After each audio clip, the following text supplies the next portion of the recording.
आप सभी को ओम। देखिए, कल की वीडियो में मैंने आपको ब्रह्मचर्य के बारे में समझाया था। उस ब्रह्मचर्य में मैंने आपको बताए थे कि 8 तरह के मैथुन होते हैं उसमें, जिसमें मैंने आपको 6 प्रकार के कल बताए थे, और जो बाकी 2 प्रकार के हैं मैं आज आपको उसके बारे में बताऊंगा। और जिसमें हम ब्रह्मचर्य की रक्षा करते हैं, जिसको हम रज बोलते हैं, वीर्य बोलते हैं, शुक्र बोलते हैं, थोड़ा मैं आज उसके बारे में आपको विस्तार से बताऊंगा। तो इसमें ब्रह्मचर्य में जो हमारा 7वां मैथुन होता है, जिसका हमें नियम निभाना पड़ता है, उसको बोलते हैं अध्यवसाय मैथुन।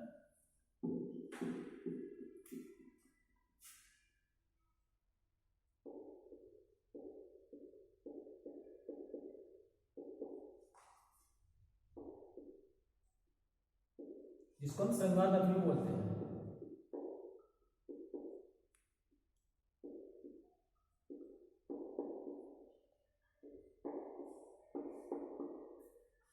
ठीक है, अध्यवसाय मैथुन क्या होता है, जिसको श्रृंगार मैथुन बोलते हैं।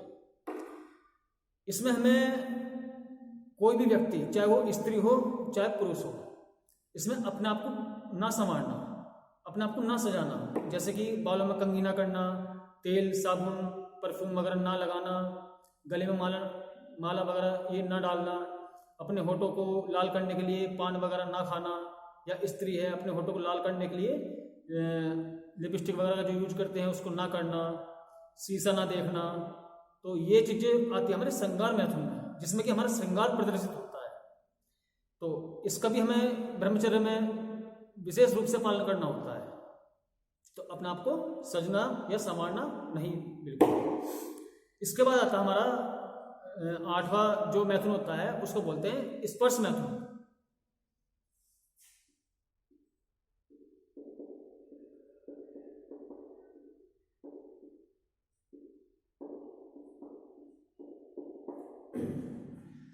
देखिए, स्पर्श मैथुन क्या होता है।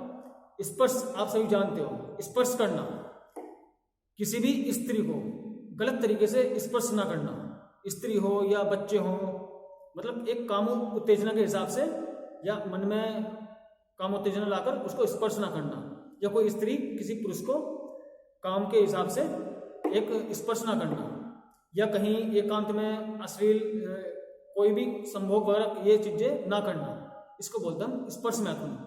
तो हमको ब्रह्मचर्य का पालन अपनाने के लिए ये विशेष रूप से निभाना पड़ता है। अच्छा, इसमें मैंने आपको कल बताया था कि जो हमारा ब्रह्मचर्य होता है, ब्रह्म का जो अर्थ होता है वो हमारा या तो वेद कह सकते हैं हम उसको, या ज्ञान कह सकते हैं, या हम उसको कह सकते हैं शुक्र या रज या वीर। देखो, आज मैं आपको कुछ रज के बारे में बताऊंगा कि वीर होता क्या है। देखिए, जैसे कि मीठे में मिठास होती है, तिल में तेल होता है, ऐसे ही हमारे शरीर में वीर्य का एक विशेष महत्व होता है। ऐसे ही हमारे शरीर में रज, जिसको हम वीर्य बोल दो या रज बोल, इसका विशेष महत्व होता है। इसको हम वज्र के नाम से भी जानते हैं, योग की भाषा में इसको वज्र बोलते हैं। वज्र का मतलब होता है स्थिरता या हीरा। तो हम इसको शुक्र भी कह सकते हैं, वीर्य भी कह सकते हैं, सीमंस भी कह सकते हैं, वज्र भी कह सकते हैं, या हीरा भी कह सकते हैं, या स्थिरता भी कह सकते हैं, जिसका हमारे शरीर में विशेष महत्व होता है। जैसे कि आप को शायद पता हो, जो आज हमारे आधुनिक विज्ञान के जो वैज्ञानिक हैं वो यह सिद्ध भी कर चुके हैं कि जब हम 40 किलो भोजन करते हैं, 40 किलो भोजन में से हमारा 1 किलो रुधिर तैयार होता है। रुधिर मतलब रक्त, ब्लड, खून। और उस 1 किलो ब्लड में से, रुधिर में से हमारा 20 ग्राम वीर्य तैयार होता है। तो अब लगा लीजिए, अगर एक व्यक्ति एक दिन में 1 किलो भोजन करता है तो 40 दिन में कितना भोजन करेगा? 40 दिन में वो करेगा 40 किलो भोजन। और 40 दिन में जब 40 किलो भोजन वो ग्रहण करेगा तो उसमें 40 दिन में 20 ग्राम वीर्य की उत्पत्ति होगी। और एक बार वीर्य रसकलित करने में कम से कम 8 से 10 ग्राम वीर्य रसकलित होता है। तो जब 10 ग्राम वीर्य हमारे शरीर के अंदर से निकलेगा तो उसकी आयु 30 दिन की लगभग कम हो सकती है, क्योंकि 30 दिन का मतलब है कि 10 ग्राम वीर्य जो कि हमारा 1 किलो रुधिर से तैयार होता है। माने तौर पे कह सकते हैं हम कम से कम 500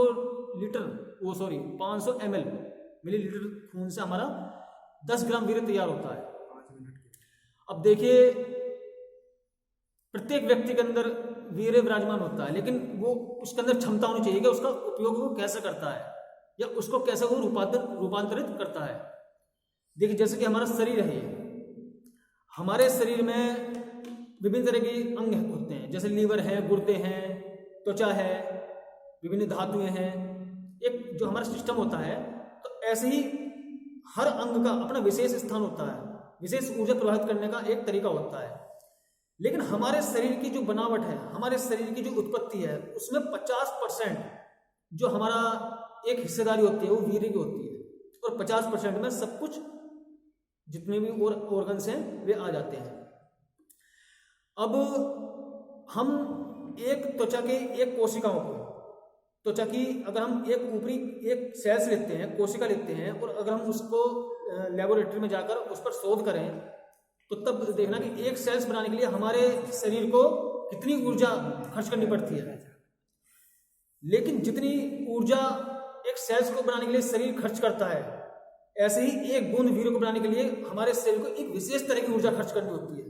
ऊर्जा सभी कामों में लगती है, लेकिन वीर्य को बनाने के लिए एक विशेष तरह की ऊर्जा खर्च करनी पड़ती है।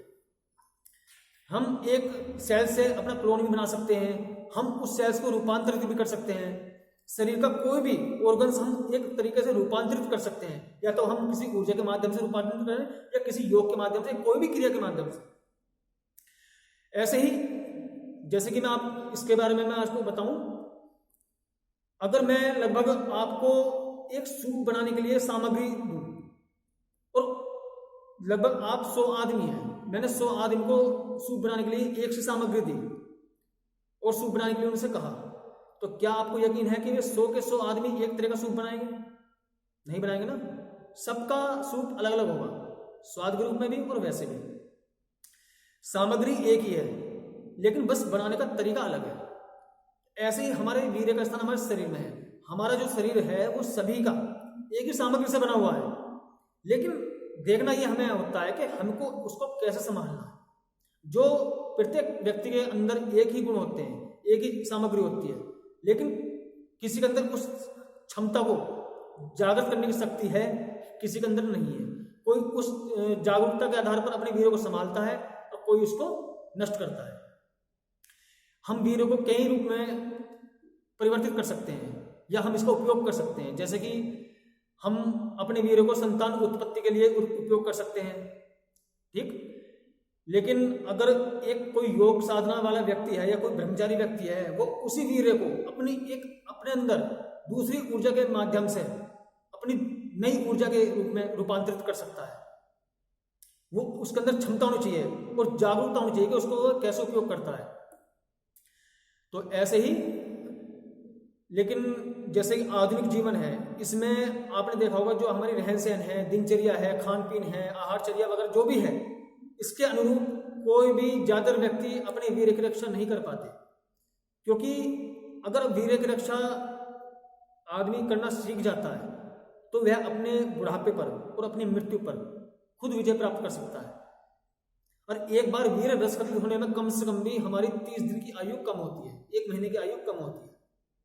हमारे योग में विभिन्न क्रियाएं हैं कि किस प्रकार हम इसको कंट्रोल करते हैं, किस प्रकार हम इसको रोकते हैं। क्योंकि वीर्य की हमेशा 2 गतियां होती है, एक अधोगामी नीचे की ओर और एक ऊर्ध्वगामी मतलब ऊपर की ओर। ज्यादातर व्यक्ति की जो वीर्य का जो रास्ता मिलेगा वो नीचे की तरफ मिलेगा, जिसको बोलते हैं अधोगामी।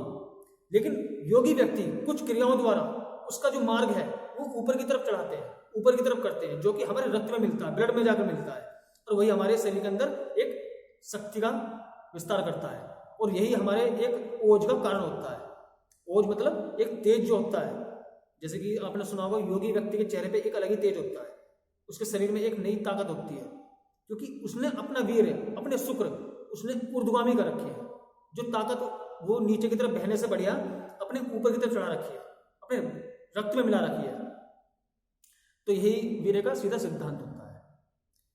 हालांकि इसके बारे में बहुत बड़ा विस्तार है कि वीर्य वास्तव में है क्या, लेकिन मैं इतनी बड़ी वीडियो नहीं बना सकता। और इसमें जैसे कि हमको वीर्यपात से बचना है, अगर हम चाहते हैं कि हमें वीर्यपात से बचना पड़ेगा तो इसके लिए कुछ सावधानियां होती हैं। एक तो हमें जो हम ये 8 प्रकार के जो मैंने आपको मैथुन बताए हैं, इन मैथुन का पालन करना। जैसे कि मैंने बताया है, स्मरण करना, कीर्तन करना या प्रेक्षण करना, भाष्य करना। ठीक, तो ये चीजें अगर हम अपने जीवन में अपनाते हैं तो हम वीर्य को बहुत वीर्यपात होने से बहुत कुछ रोक सकते हैं। दूसरा, जो आहारचर्या में अगर हम लेके चलें तो ज्यादा मिर्च मसाले, गरम मसाले, तेलीय भोजन, फास्ट फूड भोजन, इन पर अगर हम कंट्रोल करते हैं तो हम वीर्यपात से बच सकते हैं। ऐसे ही सोने से पहले अपने हाथ पैरों को ठंडे पानी से धोना, अपने मुख को धोना, अपने मन में गंदे विचार ना लाना, इस तरीके से हम वीर्यपात से बच सकते हैं। और सूर्योदय होने से कम से कम 2 या 2.5 घंटे पहले उठना, जिसको हम ब्रह्म मुहूर्त बोलते हैं, अगर हम उसमें उठते हैं, उस वेला में उठते हैं तो हम वीर्यपात से बच सकते हैं। किसी स्त्री को, किसी लड़की को देखकर अपने मन में या अपने कर्म में उन चीजों को, अश्लीलता को न उतारना, तो हम वीर्यपात से बच सकते हैं। अपने अंदर संयम विकसित करना, सदाचार विकसित करना, तभी हम वीर्यपात से बच सकते हैं। आज मैं आपको इतना ही समझाता हूँ और नेक्स्ट वीडियो में मैं अगला टॉपिक आपको बताऊंगा। ठीक है, धन्यवाद।